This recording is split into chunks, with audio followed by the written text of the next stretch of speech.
ये किस बात, कौन सी फंडिंग? ये तो सारा मुल्क फॉरेन फंडिंग पे चल रहा है। ममनू फंडिंग की बात कर रहा हूं। ऑफिशियली कर्जे कर्जे कर्जे कर्जे कर्जे देने के काबिल नहीं, भिखारियों की तरह फिर रहे हैं। मिफ्ता कहता है मुझे शर्म आती है। शर्म हो तो आनी चाहिए, आती हो। आम आदमी हूं, अब प्रो अवाम भी क्या होना। दुख होता है सड़कों पे जाते देख,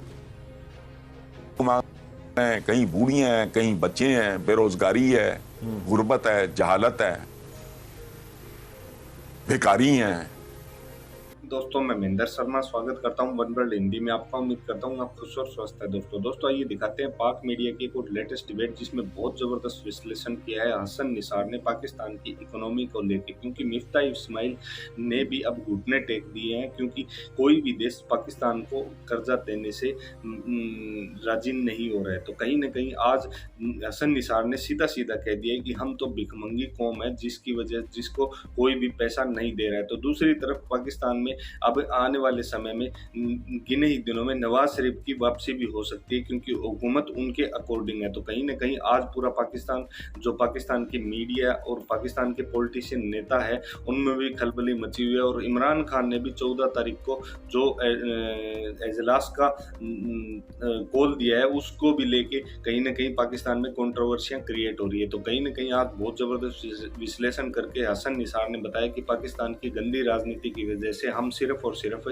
भिखारी ही साबित हुए हैं और पाकिस्तान की इकोनॉमी को सुधारने का कोई ऐसा नेता पैदा ही नहीं हुआ जो पाकिस्तान को सुधार सके। तो कहीं ना कहीं इमरान खान को आज जायज ठहरा के ये विश्लेषण किया गया है। तो दोस्तों देखिए डिबेट और कमेंट में अपनी प्रतिक्रिया जरूर दें। लास्ट में आपसे रिक्वेस्ट करूंगा, चैनल पर नए हैं तो चैनल को सबसे पहले सब्सक्राइब करें, लाइक शेयर कमेंट जरूर करें। दोस्तों जय हिंद, वंदे मातरम, भारत माता की जय। दोस्तों सही है, खुदा का खौफ। और एक और बात मुझे बताएं आप, जी जी, ये किस बात, कौन सी फंडिंग? ये तो सारा मुल्क फॉरेन फंडिंग पे चल रहा है। ममनू फंडिंग की बात कर रहा हूं। ऑफिशियली कर्जे कर्जे कर्जे कर्जे कर्जे देने के काबिल नहीं, भिखारियों की तरह फिर रहे हैं। मिफ्ता कहता है मुझे शर्म आती है। शर्म हो तो आनी चाहिए, आती हो। मांगते हो ओ भाई, फॉरेन फंडिंग, एड्स, अपना कर्जे, बाकी वो इस तरह के और कई शक्लों में गदागरों की तरह भी झोली फैला के खड़े हो जाते। जलजला आ गया जी, सैलाब आ गया जी, इमदाद करो, फलाना। दुनिया में देने को रवादार कोई नहीं है। और बात सुने, चाइना ने अगर दिया, फलाना जो देता है वो फिर बहुत कुछ लेता भी है, वसूल भी करता है। ये कोई टीन एज रोमांस नहीं होता। ये आप ध्यान में रखना। अच्छा जी। और ये कहना है कि जी वो फलाना है और टमकाना है, वो खुदा का खौफ करो, इस तरह नहीं। ये बहुत बड़ा रिस्क ले रहे हैं। लेना है तो लें। ये मुल्क, हमारे एक बुजुर्ग कहा करते थे कि मुल्क बने ही टुटन लई ते लुटन लई। इतने मुंह, इतने इतने बड़े मुंह खोल के बातें कौन कर रहे हैं, जिनकी मतलब क्या बात करते हुए भी शर्म आती है। गलत है। मैं नहीं समझता कि हमारी collective wisdom at that level इतनी गई गुजरी होगी कि उनको ये नहीं अंदाजा होगा कि करके देख लें, फिर देखें क्या होता है। ठीक है सर, ये जो 9 ज़िमनी इंतखाबात में हिस्सा की गई है खान साहब की जानिब से, उन्होंने कहा जनाब 9 ज़िमनी इंतखाबात होना ना, मैं 9 के 9 पर इलेक्शन लड़ूंगा और मुझे 9 में से कोई हरा के दिखाए। पहले 5 का रिकॉर्ड तो खान साहब के पास है, वो कह रहे हैं मैं नया रिकॉर्ड बनाऊंगा, अपने रिकॉर्ड तोड़ूंगा और 9 ज़िमनी इंतखाबात लड़ूंगा। आपको ये स्ट्रेटजी कैसी लगती है?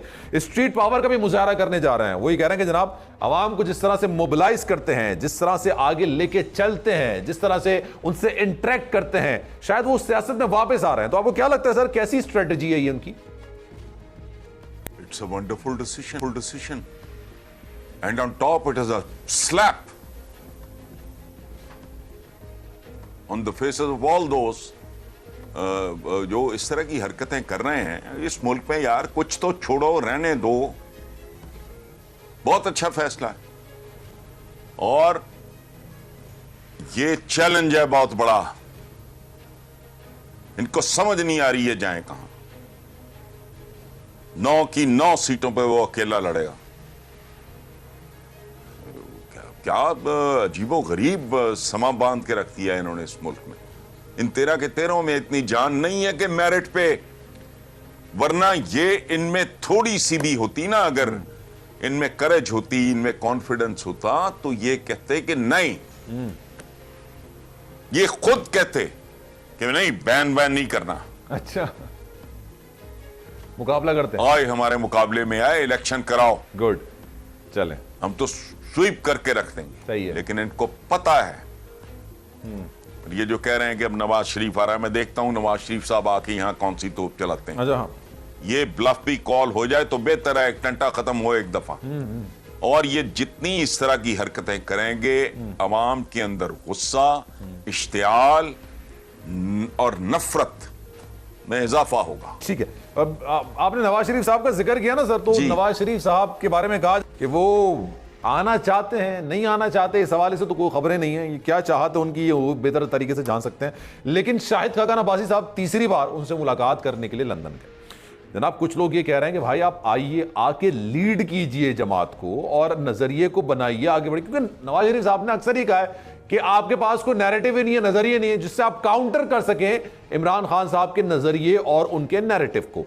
तो उनको एक आ गया कि आप आइए, आप नजरिए दीजिए, आप कायद दें, आप लेके चलिए मामलात को, क्योंकि आज भी अगर वोट पड़ता है तो नवाज शरीफ साहब के नाम पे पड़ता है या उनके चेहरे पर पड़ता है। तो जनाब आप आइए। लेकिन कुछ लोग ये कहते हैं कि नहीं, आप नहीं आइए, क्योंकि उनकी हुकूमत सिर्फ इस्लामाबाद तक महदूद है, तो पंजाब तो जा नहीं सकते, वो फिर रायवंड भी नहीं जा सकते, लाहौर भी नहीं रह सकते, इस्लामाबाद रहेंगे तो उनके खिलाफ कार्रवाई भी हो सकती है, कोई आकर उनको गिरफ्तार भी कर सकता है। तो आपको क्या लगता है, आ रहे हैं नवाज शरीफ साहब, नहीं आ रहा है, किस डगर पर वो चल रहे हैं, कहां जाएगा मामला? ये यार वजीर आजम क्या मतलब वो इस्लामी जमहूरिया इस्लामाबाद के वजीर आजम हैं, वो इस्लामी जमहूरिया इस्लामाबाद, चंद थाने, चंद किलोमीटर। और आके मैं आपको एक बताऊं, इनको बात समझ नहीं आ रही मेरे भाई, या फिर मेरी समझ में नहीं आ रही, वक्त बता देगा कि ये पिघल रहे हैं जैसे जून जुलाई में अपना बर्फ का ब्लॉक अगर तपती जलती रेत पे पड़ा हो, वो जैसे वो पिघल रहा होता है। मेरा विजन तो ये कह रहा है मुझे, बंद मुट्ठी में रेत है, वो सैमसन हो, वो रुस्तम हो, वो हर्क्यूलिस हो, बंद मुट्ठी में रेत जब तक बंद रहती है, इंटैक्ट रहती है। अगर दो रेजे भी गए तो फिर दुनिया का कोई रुस्तम ऐसा नहीं है जो उसको, उस रेत को रोक सके। मेरे नजदीक वो सिरकना शुरू हो गई है। जो कुछ इनके साथ ये जिमनी शिमनी के चक्कर में हुआ है, तो आई डोंट थिंक ये एक प्रेशर ग्रुप के तौर पे शायद रह जाए, और इनके साथ कुदरत वही करने जा रही है जो उन्होंने पंजाब में पीपल्स पार्टी के साथ किया। मैं लाहौर को पंजाब का लाड़काना कहते थे, इन्होंने हर हरबा इस्तेमाल करके अपने मुरब्बियों की सरपरस्ती में इन्होंने ये जमहूरियत की बात करते हैं। जमहूरियत का इनके साथ क्या ताल्लुक है? बेनजीर प्राइम मिनिस्टर थी, मैं मुद्दतों से मोर देन 30 ईयर्स मैं उतना ही क्रिटिसाइज मैं पीपल्स पार्टी को भी करता हूं, लेकिन वही प्राइम मिनिस्टर का एक अपना प्रोटोकॉल है, एक अपना डेकोरम, वो ये लेने नहीं जाता था। जब ये चीफ मिनिस्टर था पंजाब का नवाज शरीफ, छंगे मंगे से शुरू हुए, सुप्रीम कोर्ट पे हमले। यार तारीख तो देखो। अब इनको ये समझ नहीं आ रही, बिल्कुल एक नई जेनरेशन पैदा हो चुकी है इस मुल्क में। पहले दो तरह के मेनली स्कूल होते, कैडेट कॉलेजेस वगैरह को छोड़ के। उस वक्त तो LASP मेरा ख्याल नहीं था, लाहौर अमेरिकन स्कूल नहीं था, एक HSN था, और बाकी ये टाट स्कूल थे, बीच में कहीं कहीं कोई लासाल, डिविजनल पब्लिक, इस तरह। अब तो फ्लड है हाई प्रोफाइल प्राइवेट स्कूल्स का। उनकी जो जनरेशन्स बाहर आ रही हैं, रही सही कसर जो मीडिया ने पूरी कर दी है, ये जो आपका सोशल मीडिया, उसकी बदसूरतियां भी बहुत हैं तो उसकी खूबसूरतियां भी बहुत हैं। ठीक है। There is a new generation, आप उसके साथ वो खिलवाड़ नहीं कर सकते जो आप करते चले आ रहे हो, तो नजर आ रहा है। और सबसे बड़ा सबूत, मैं एक सादा बात करता हूं भाई, बहुत सादा, और तुम 13 हो या 14 हो, वो अकेला है। सही है। और तुम तो इलेक्शन की तरफ जाओ और कहो कि जी नहीं, बिल्कुल नहीं, फॉरेन फंडिंग और हम पाकिस्तान के तो लाखों घराने फॉरेन फंड पे चल रहे हैं। ये मुल्क उनको पाल नहीं सका, उनके बेटे, उनके भाई, उनके शौहर बैरून मुल्क मजदूरियां करके मुल्क भी पाल रहे हैं, साथ अपने घराने पाल रहे हैं। फॉरेन फंडिंग, ये how do you define foreign funding? अच्छा, फिर ना ये नवाज शरीफ है, ना ये भुट्टो है, ना ये आसफ अली जरदारी है। इमरान का तो केस ही डिफरेंट है। उसको तो हिंदुस्तान के लोग भी, वहां भी उसके फॉलोअर्स या उसको पसंद करने वाले जो भी कह रहे हैं, मुझे तो हालांकि क्रिकेट से कोई दिलचस्पी नहीं है, गोरे भी और फलां भी टम वो तो जनरली एक हीरो था पॉलिटिक्स में आने से पहले। ये तो नॉन एंटिटीज।